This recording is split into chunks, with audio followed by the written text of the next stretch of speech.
This week on Business Brief, we learn about the political challenges faced by organized labor. Then we hear from a personal finance planning expert about strategies to address rising credit card debt.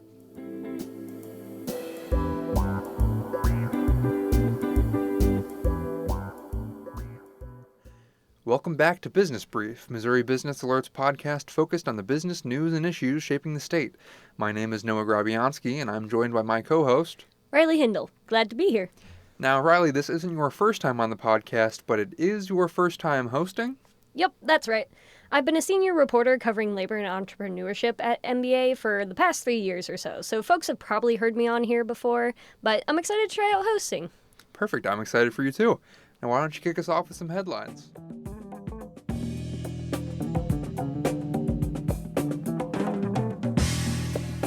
Alright, starting us off, the Labor Department reported that consumer prices rose by 2.9% in August on an annual basis. Gas, groceries, and travel prices contributed to the increase. Core consumer prices, which excludes volatile food and energy categories, rose 3.1% in August when compared to last year.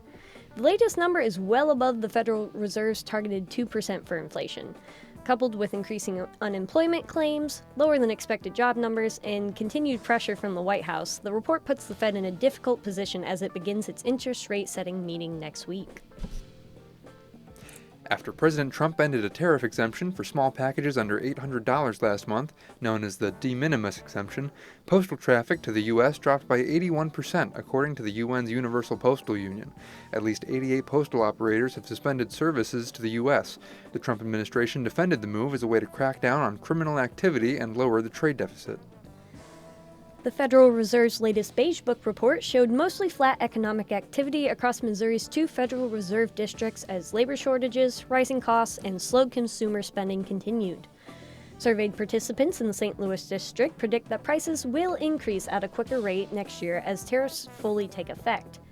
Businesses across both districts expect to see a slowdown in hiring amid uncertainty in the workforce and high turnover rates. Hemp business leaders and advocates are seeking to repeal Missouri's constitutional amendment legalizing marijuana and replace it with language that would regulate marijuana and intoxicating hemp products in the same way as alcohol and tobacco. The 4 initiative petitions filed Tuesday would remove criminal offenses for possessing too much marijuana, retain current taxes on products, and allow businesses to get licenses in a similar process to alcohol and tobacco. Leaders of the International Association of Machinists and Aerospace Workers, District 837, and Boeing announced that they have come to a tentative agreement that would end the 6-week strike. The new 5-year deal includes a $4,000 signing bonus and a 24% general wage increase over the course of the contract.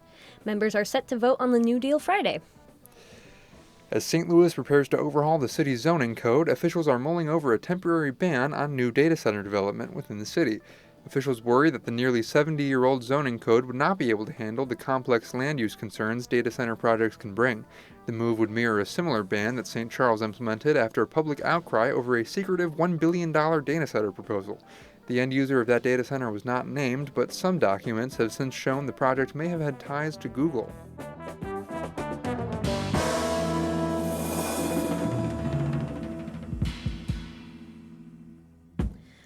Our next story takes a look at the state of organized labor. Okay, I know union membership has been on the decline, but what else is going on with the labor movement? You're right about that.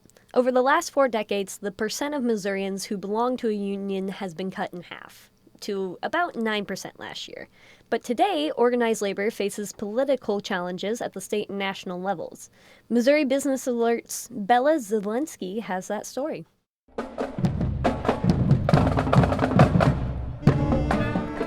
The American Federation of Labor and Congress of Industrial Organizations, one of the nation's top labor advocacy groups, hosted its annual Labor Day parade Saturday in Jefferson City. With marching bands, floats, and lots of candy, support for Missouri's labor movement felt strong in the state's capital, especially coming from individuals who have spent entire careers as union members, like Ray Fink, a project manager at the local 257 chapter of the International Brotherhood of Electrical Workers. Well, literally, I started out digging ditches probably as an electrician, and then I actually work as a project manager in our office now. So just shows that some podunk guy like me that graduates high school can make it and, do a good job and get a career in life.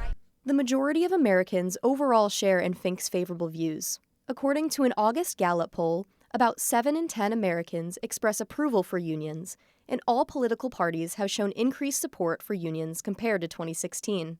Despite that, union membership has declined sharply in recent decades. According to the Bureau of Labor Statistics, only about 9% of Missouri workers belonged to a union in 2024. 40 years earlier, this number was nearing 20%. This dramatic decrease has happened for a couple main reasons. Automation, outsourcing, and then for the remaining workers, the threats of automation and outsourcing really put unions on the defensive and really put a damper on new organizing campaigns. That was Jake Rosenfeld, sociology professor and labor researcher from Washington University in St. Louis. To him, the looming threat of job loss is one of the biggest deterrents against membership. Unionized workplaces often command higher wages, making it the most lucrative option to shutter when times get tough. Because employers could easily say, hey, look what happened to the factory, down the street that was once unionized and now it's in Mexico, or now all those jobs have been automated. President Donald Trump has also directly targeted union workers with his executive orders, which commanded more than 20 federal agencies to ignore collective bargaining contracts for employees in specific unions. At the end of last year, 57,000 federal employees were living in Missouri. Many belong to unions such as the American Federation of Government Employees, one of the groups targeted by Trump. Yet, the president's policies have improved the bargaining situation for others.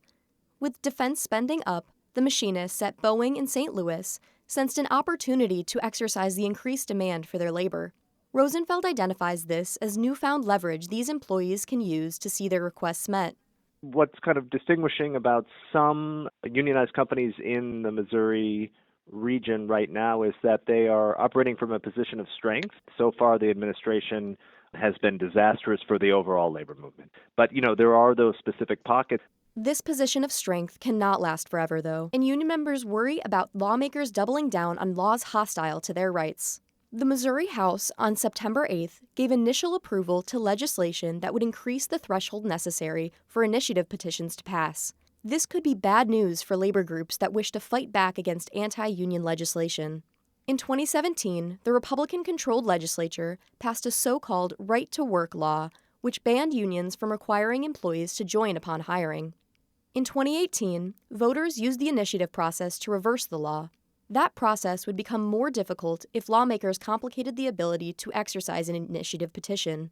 Joel Vanderslice, business manager of the Brotherhood of Electrical Workers, stresses the difficulty ahead if lawmakers restrict the use of initiatives. We've been fighting right to work and prevailing wage laws here, and I think with some of the political stuff now that they're doing, trying to take it, we're making those petition initiatives harder is definitely a huge hit to unions, and it's shown most right to work states people make less. Some union members, though, feel a shift in attitude toward organized labor. Take Tom Bax of the Local 396 of St. Louis Ironworkers. But I think I'm seeing some blurring of the lines there. Despite potential shifts, researchers like Rosenfeld still feel skeptical that these changes would be able to reinvigorate the power of private labor bargaining in the state. You have those pockets like defense where you'll, I think, continue to see some strength. So I would suspect that Missouri would follow much of the rest of the nation and see a kind of slow further erosion of our private sector union strength.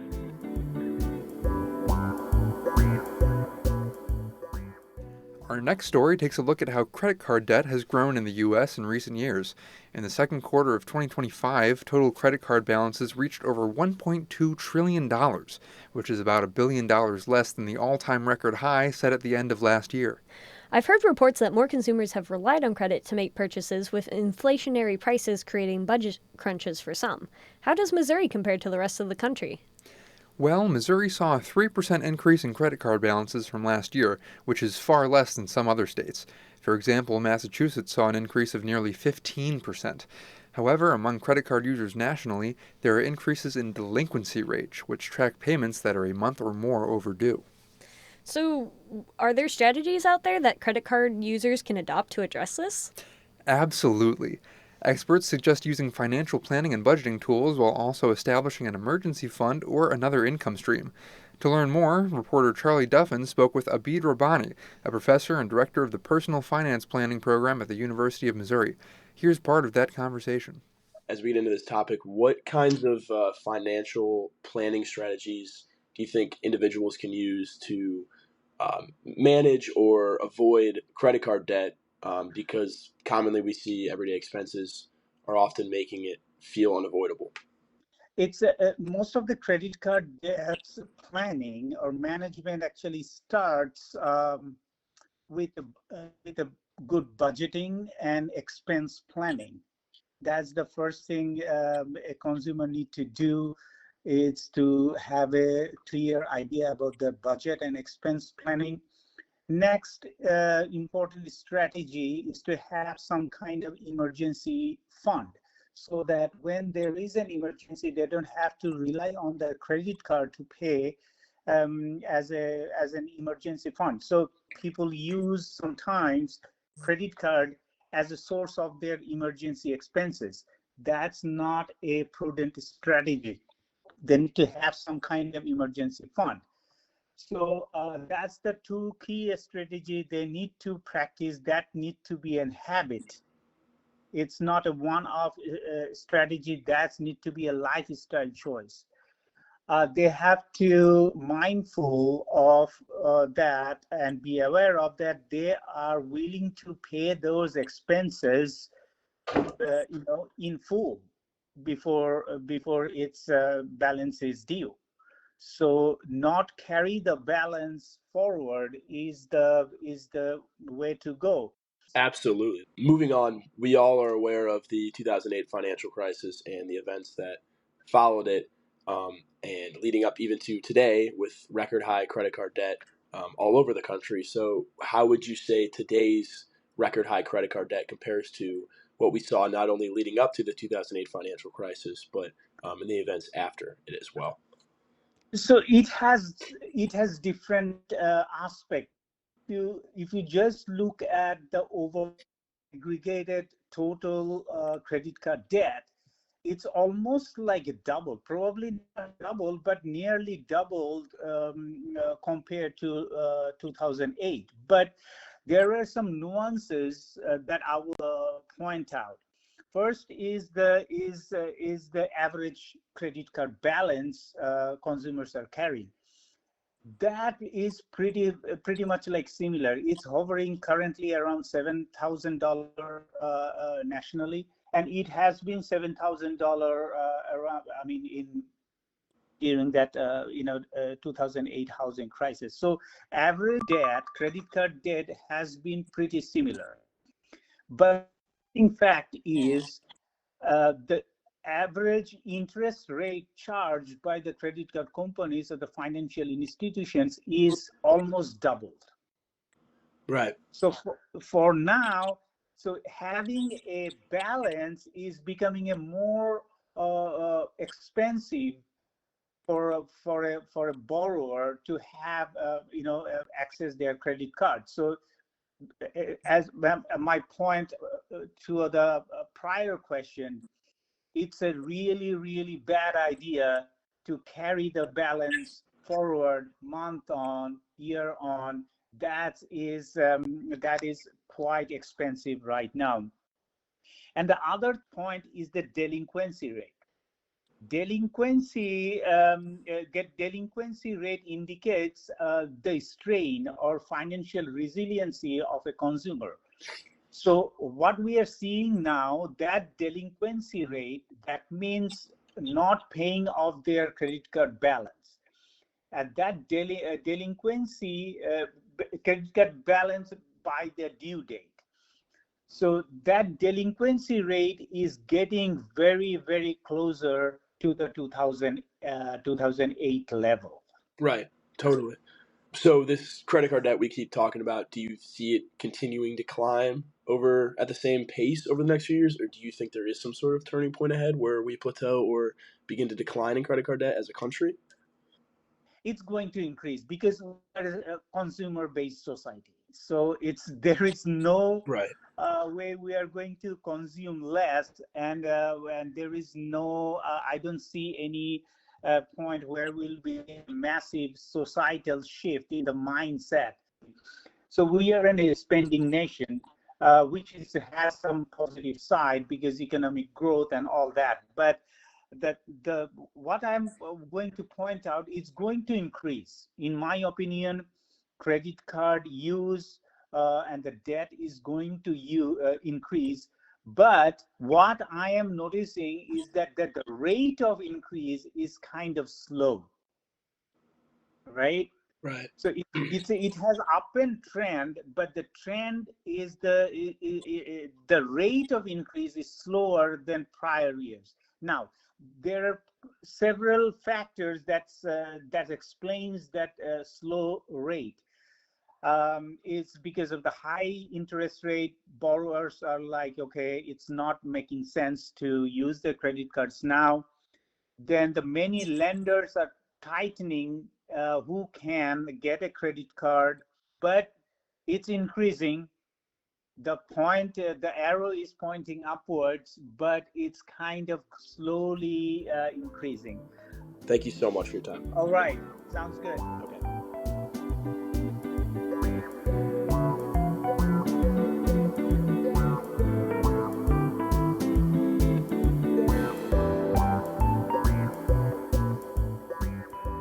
And now it's time to get into our words of the week. Riley, what's your word this week? My word is tickets. What kind of tickets are we talking about here? Baseball tickets, carnival tickets? Do I get a prize at the end of this? I wish, but no. Tickets for the 2026 World Cup went on sale this week. Kansas City is hosting 6 matches, including a quarterfinal match at Arrowhead Stadium. It sounds like it'll be a busy time for Kansas City, so what's the city doing to get prepared?